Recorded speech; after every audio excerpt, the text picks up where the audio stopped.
अहिले त बरु सेट भइसकेको एडजस्ट भएको अवस्था। यहाँ त केबलका कार सम्पूर्ण ध्वस्त, बिजुलीका पोल ध्वस्त, सबै कुरा ध्वस्त भयो नि त। अहिले त बरु केही सेट भएको अवस्था छ।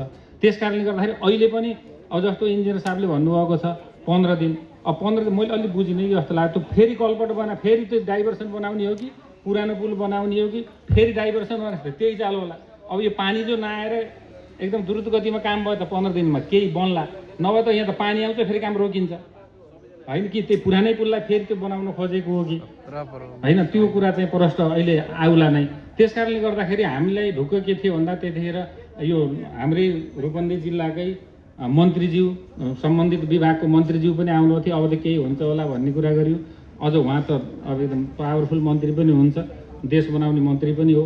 त्यस कारण अब केही हुन्छ होला हाम्रै रूपन्देही जिल्लाको भन्ने थियो। तर यो हुँदाहुँदै हाम्रो कहाँ कस्तो छ भन्दा हामी कहाँ दोष दिन चलन छ। जति माथि गयो त्यति धेरै समस्याका चाङहरू छन् कि, जति माथि हरेक चिजमा गयो त्यति धेरै समस्याहरू छन्।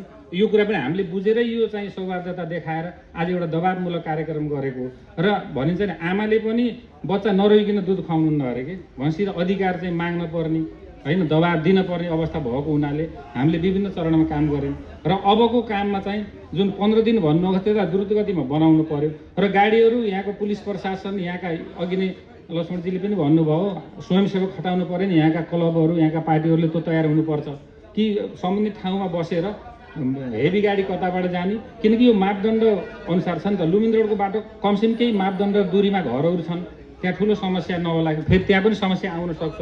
त्यो कुरालाई चाहिँ ध्यान दिएर चाहिँ गर्नुपर्छ। र हामीले समस्या मात्रै राखेर भन्दा पनि समाधानका उपायहरू पनि खोजेर चाहिँ हामी जानुपर्छ भन्दै र यो अन्तर्क्रिया